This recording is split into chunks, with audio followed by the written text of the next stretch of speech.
భువన చైతన్య ప్రసారం. నమస్కారం, మన ధర్మం కార్యక్రమానికి స్వాగతం. ఇవాళ మన ధర్మం కార్యక్రమంలో మన ధర్మ సందేహాలను నివృత్తి చేసేందుకు మనతో పాటు ఉన్నారు ప్రముఖ ఆధ్యాత్మికవేత్త, ధర్మశాస్త్ర నిపుణులు బ్రహ్మశ్రీ డాక్టర్ కాకునూరి సూర్యనారాయణమూర్తి గారు. గురుగారు నమస్కారం.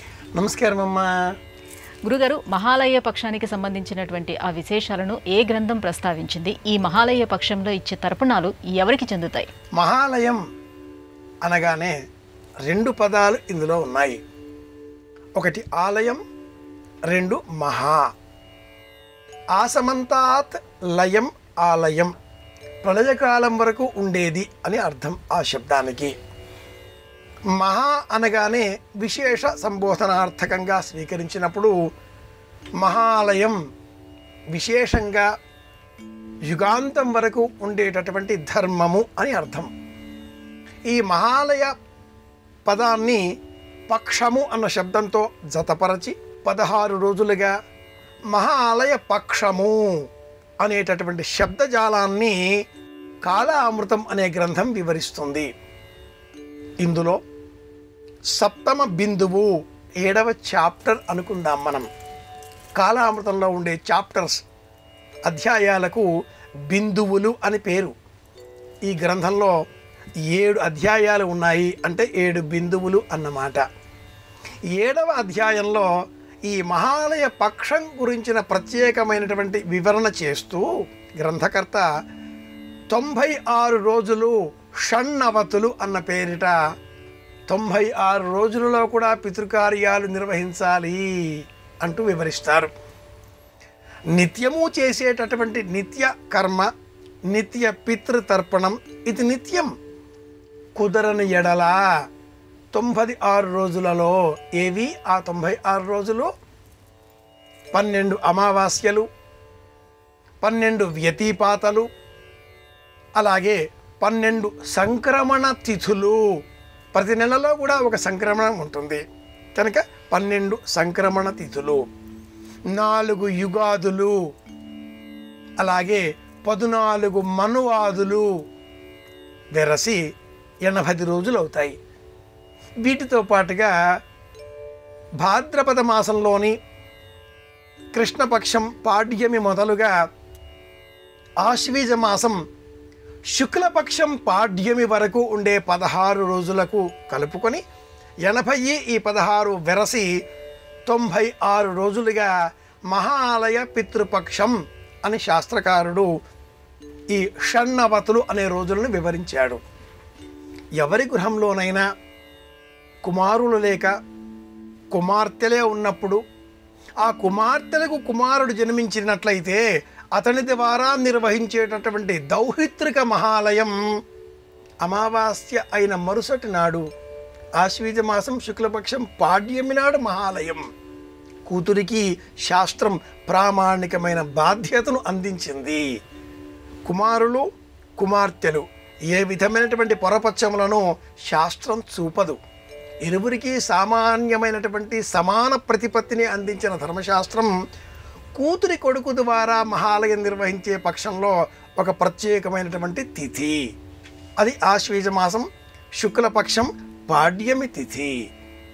ఇలాంటి వివరణతో మహాలయ పితృపక్షం 96 రోజులలో కాకుండా కనీసంగా భాద్రపద మాసం కృష్ణపక్షంలోని ఈ 16 రోజులలో గతించిన ఆ వ్యక్తులను తలుచుకుని ఒకరోజైనా ఏర్పాటు చేస్తే ప్రేమతో, ఆర్తితో, ఆప్యాయతతో, అభిమానంతో మనం నిర్వహించేటటువంటి ఈ పితృకర్మ శుభకరమై ఇంటికి దీప్తిని ప్రసాదిస్తుంది, ఇంటిల్లిపాదికి ఆనందాన్ని అందిస్తుంది.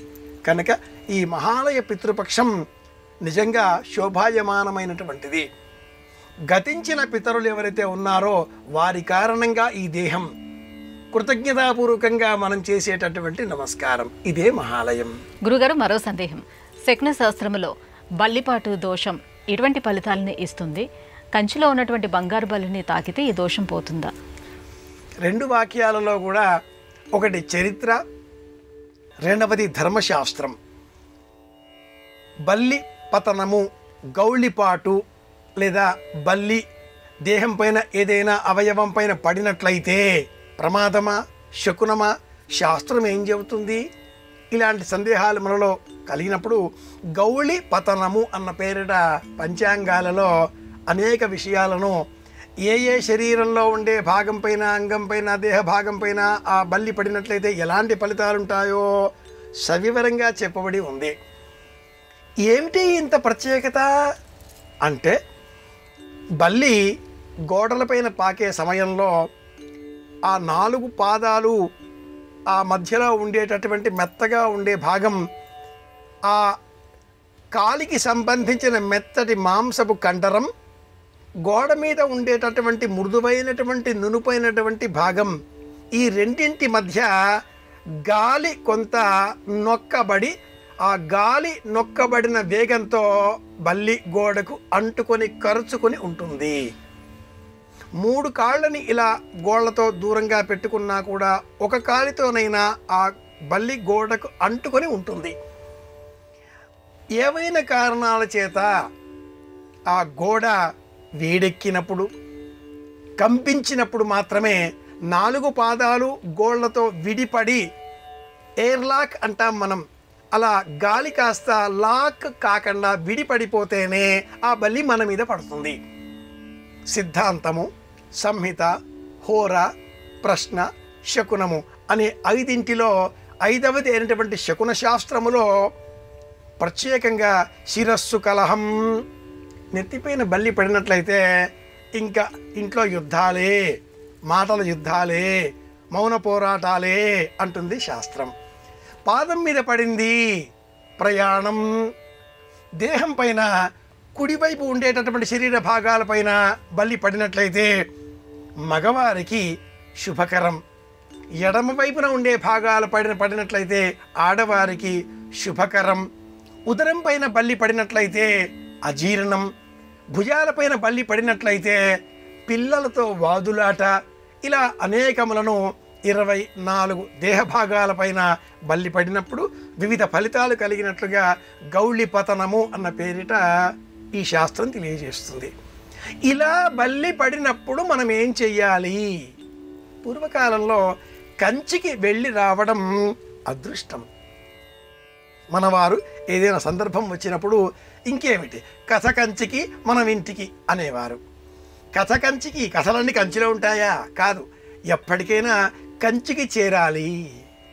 కంచికి వెళితే శ్రీమన్నారాయణమూర్తి సాయుజ్యం, విష్ణులోకం గచ్చది అనే వాక్కు. ఇచ్చినటువంటి ఆవును పొరపాటుగా తీసుకుని మళ్ళీ మరి ఒకరికి ఇచ్చిన పాప కారణం చేత చక్రవర్తికి బల్లి దోషం కలిగింది, బల్లిలాగా జన్మించవలసి వచ్చింది అని కూడా మనకు మహాభారతాది గ్రంథాలు వివరిస్తాయి. ఒక శాప రూపంలో ఈ వృత్తాంతాన్ని చెప్పుకున్నప్పుడు అలా ఒకానొక రూపంలో ఉండే బల్లి కంచి ఏకాంబరనాథ దేవాలయంలో రాజద్వార గోపురానికి సమీపంలో పై భాగంలో రూఫ్ అని చెప్తారే, ఆ ఊర్ధ్వం భాగానికి బంగారు లోహంతో ఒక బల్లిని ఆనాటి శిల్పకారులు చెక్కి ఉన్నారు. అక్కడికి వెళ్ళి వచ్చిన వారు ఆ బల్లిని తాకి వచ్చారు కనుక వారిని తలుచుకున్న, వారికి నమస్కరించిన, లేక కన్నులలో ఆ కంచి బల్లిని చూసినటువంటి స్మరణ చేసుకున్న మనకు దోషం పోతుంది అని చెప్పడంలో అర్థం ఏమిటి అంటే, ఏకాంబరనాథ దర్శనం చెయ్యండి అని చెప్పడం. అంతేగాని కంచి బల్లిని చూసిన వారికో కంచిని స్మరించుకుంటేనో అని కాదు. అంతరార్థం ఏమిటి అంటే శివస్పర్శ, శివ దర్శనం. కంచి అంటే శివుడేనా? కాదు సుమా, విష్ణు కంచి, విష్ణు ఆలయం కూడా ఉంది కనుక శివకేశవులకు అభేదంగా ఉండే ఏకైక దివ్యక్షేత్రం కంచి. శివాలయం, విష్ణువాలయం 2 కూడా కంచిలో ఉన్నాయి. కాబట్టే కంచి అన్న పేరిట మనం ఇష్టదేవతా స్మరణ చేయడం. బల్లి దేహం పైన ఎక్కడ ఎప్పుడు పడినా కూడా చేయవలసింది ముందుగా స్నానం, తలంటుకోవడం, శుభ్రమైన పొడి వస్త్రాలు ధరించడం, ఎవరికి వారు వారి వారి మతాచారాలకు అనుకూలంగా తిలక ధారణ చేయడం, ఇష్టదైవాన్ని స్మరించడం. 5వది అతి ముఖ్యమైనది ఉపవాస వ్రతం పాటించడం. పాలు, చపాతీలు, పూరీలు ఇలాంటివి తీసుకోవచ్చు, కానీ అన్నం తినకపోవడం.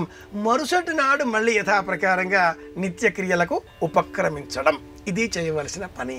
ఇది కంచి బల్లి వెనుక ఉండే అంతరార్థం. గురుగారు, వివాహం అనేది ఒక యోగం. అటువంటి వివాహాది శుభ కార్యక్రమాలలో పితృదేవతలను స్మరించుకోవటం అనేది మన ధర్మశాస్త్రం ప్రస్తావించిందా? వివాహం చేసే సమయంలో మొట్టమొదట నాంది అనే ప్రక్రియ చేస్తారు.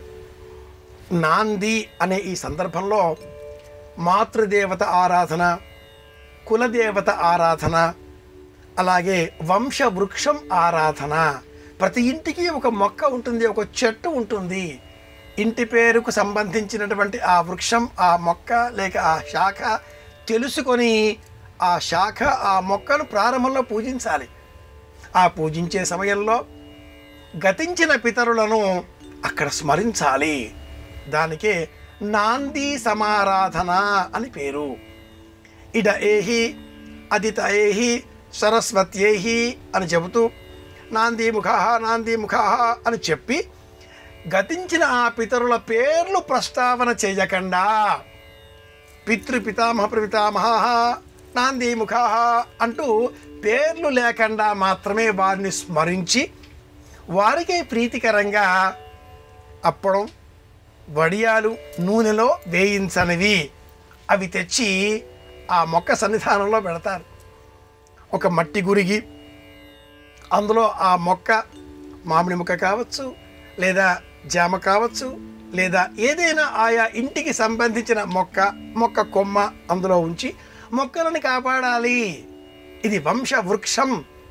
ఆ అమ్మాయికి ఈ అబ్బాయికి వివాహం చేయబోతున్నాం కాబట్టి వంశవృద్ధికరంగా ఈ గతించిన పితరులు ఎవరైనా వారి వారి కర్మ నియమాలకు అనుకూలంగా మళ్ళీ ఈ ఇంట్లో జన్మించవచ్చు అంటూ గతించిన పితరులను తలుచుకోవడమే. ఏమిటో వివాహంలో తద్దిమంత్రాలు చదివే బాపతు అని కూడా పెద్దలు చెబుతూ ఉంటారు. అది అక్షరం సత్యం. అసలు వివాహం ప్రారంభమే నాంది ముఖాహ అంటూ పితృపితామహ ప్రపితామహులను స్మరించి సమారాధన చేయడం. వండిన వంటకాలన్నీ కూడా కాకుండా వడియాలను తెచ్చి పెడతారు. కాసేపు మౌనంగా ఉండండి అని చెబుతారు. ఆ వచ్చిన పితరుల రూపాలన్నీ మళ్ళీ వెళ్ళిపోవాలి అన్నట్లుగా అక్షింతలు ఉండేటటువంటి ఆ పాత్ర దిగువన నల్ల పోకతో 3 సార్లు ఇలా టక టక టక అంటూ శబ్దం చేసి పిదప ఆ నల్లని పోకని ఇలా చిట్లించి దూరం పారవేస్తారు. గతించిన పితరులు వచ్చారు, ఆశీర్వదించారు, మళ్ళీ వెళ్ళిపోయారు. ఇక మనం వివాహాన్ని నిర్విఘ్నంగా పూర్తి చేయవచ్చు. కనుక తద్దిన మంత్రాలు తలంబ్రాల సమయంలో కూడానా అనే మాటని మనం అన్వయం చేసుకున్నప్పుడు నిజంగా ఇప్పుడే అవసరం. వాళ్ళు మళ్ళీ పుట్టాలిగా. ధర్మ ప్రజా సంపత్త్యర్థం స్త్రియముద్వహే. ఇది వివాహంలో ఉండే ప్రధానమైన సంకల్పం. ఎందుకండి వివాహం? ధర్మం కొరకు, సత్సంతానం కొరకు, వంశాభివృద్ధి కొరకు, లోకంలో మంచి కీర్తి పొందడం కొరకు. ఈ మూడింటిని మనం ధర్మబద్ధంగా నిర్వహించినట్లయితే మోక్షం దానంతట అదే వస్తుంది.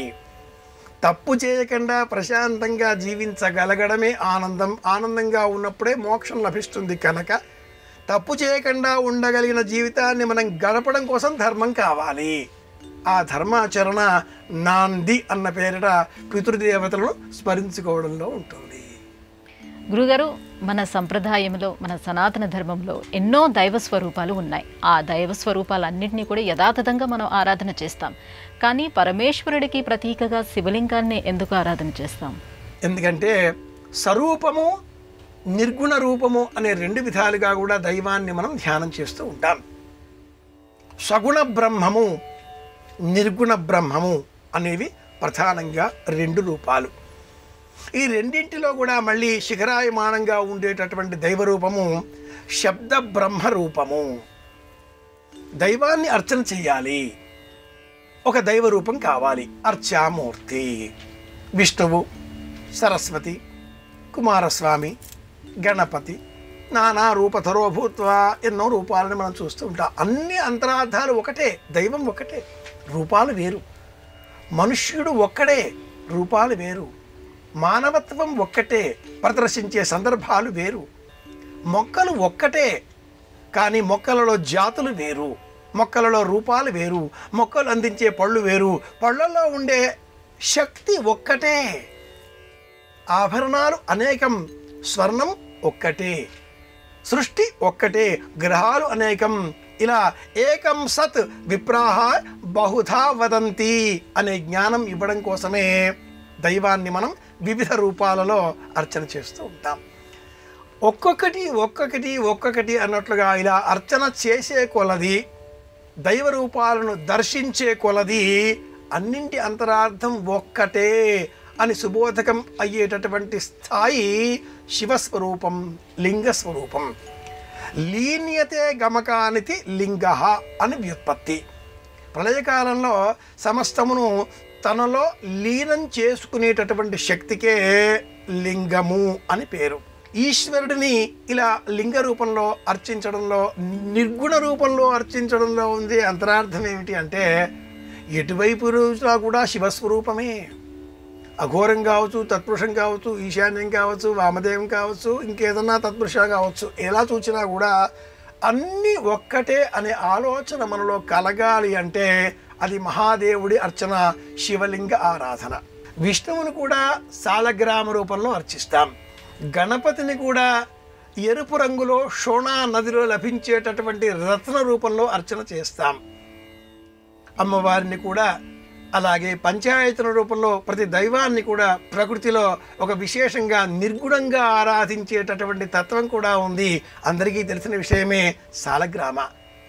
అలాగే ఈ రూపాన్ని ఆరాధన చేయడంలో అంతా ఒక్కటే అనేటటువంటి శబ్ద బ్రహ్మ జ్ఞానం మనం పెంచుకోవాలి. అందుకోసమే ఈ స్థితి, ఈ స్థాయి. గురువుగారు, రుద్రాక్షల్ని మనం శివస్వరూపంగా భావిస్తాం. అటువంటి రుద్రాక్షల్ని, అలాగే రుద్రాక్ష మాలికల్ని ఎలా ధరించాలి, ఎవరు ధరించాలి? రుద్రాక్షలు అనగానే 4 విధాలుగా ఈ రుద్రాక్షలు ఉంటాయి. రుద్రాక్ష, భద్రాక్ష, రౌద్రాక్ష, సారద్రాక్ష అన్న పేరిట ఈనాటి కాలంలో విస్తృతంగా లభిస్తున్నాయి. దేహం ఉన్నంతకాలం సందేహాలుంటాయి. సందేహం తీరాలి అంటే సావధానమైన మనస్సు ఉండాలి. సావధానమైన మనస్సుకే సమాధానం లభిస్తుంది. ఆ సమాధానం జ్ఞానవాచకంగా మారాలి అంటే లభించే ఆ ప్రతి విషయాన్ని అన్వయం చేసుకోవాలి. రుద్రాక్షలు దైవాద్వ జ్ఞానం లభిస్తున్నది కనుక విషయం తెలిసిపోయింది అందరికీ కూడా. ఎవరు ధరించాలి, ఎప్పుడు ధరించాలి, భిన్న భిన్నమైన మార్గాలు లోకంలో ఈనాటి కాలంలో ప్రచారంలోనికి వచ్చేసాయి. భద్ర రూపంలో లభించేటటువంటి రుద్రాక్షను బ్రహ్మచారి ధరించాలి, వానప్రస్థు ధరించాలి, సన్యాసాశ్రమంలో ఉండేవారు ధరించాలి. గృహస్థు కూడా గృహస్థ ధర్మ జీవనం గడిపేటప్పుడు మాత్రమే ధరించాలి. అంతేకాని మన దుఃఖాలు పోవాలి, మనకు రోగాలు పోవాలి, మనకు ఆర్థికంగా ప్రయోజనాలు కలగాలి, మనకు విద్య రావాలి అనే స్వార్థపూరిత దృక్కులతో రుద్రాక్షలను ధరించరాదు. ఇది ప్రమాణం. శివుడి కంటి నీటి చుక్క నేలపైన పడి మొలిచిన మొక్క రుద్రాక్ష మొక్క అని మనకు శివపురాణం అభివర్ణించినప్పుడు అలా లభించేటటువంటి ఆ రుద్రాక్షలలో ఏకముఖి మొదలుగా, ఒక ముఖంతో ఉండేటటువంటి రుద్రాక్ష మొదలుగా 32 ముఖముల వరకు ఉండేటటువంటి రుద్రాక్షలు 32 రకములలో లభించినప్పుడు అధిక సంఖ్యలో లభించేవి పంచముఖ రుద్రాక్షలు. ముఖమంటే రుద్రాక్షకు పైన దిగువన ఉండేటటువంటి ఆ చిహ్నములకు, ఛిద్రములకు కలుపుకొని ఉండేటటువంటి గీతలు, విభాగములు, చారికలు. ఒకటి కంటే ఎక్కువ 1, 2, 3, 4, 5, 6, 7 ఇలా భిన్న భిన్న రూపాల్లో ఈ చారికలు ఆ రుద్రాక్ష చుట్టూరా కనిపిస్తూ ఉంటాయి. 5 ముఖాలతో ఉండే రుద్రాక్షలు విరివిగా లభిస్తాయి. రుద్రాక్షలను బాలికలు మాసిక నియమం లేకంటే పూర్వం, అలాగే మహిళలు మాసిక నియమాల విరామాల అనంతరం, మగవారు సైతం ధర్మబద్ధమైన జీవితాన్ని గడిపే కాలంలో మాత్రమే గళసీమలో ధరించాలి. కలియుగంలో చేతికి, భుజదండలకు, శిరస్సులో రుద్రాక్షలను ధరించకూడదు అనే నియమం ఉంది. దండ కమండలాలు కూడా కలియుగంలో ధరించకూడదు. ఈనాటి కాలంలో పలువురు ఇలా ధరిస్తున్నారు, ఎవరికి తోచినట్టుగా వ్యవహరిస్తున్నారు, కానీ శాస్త్రం అంగీకరించదు.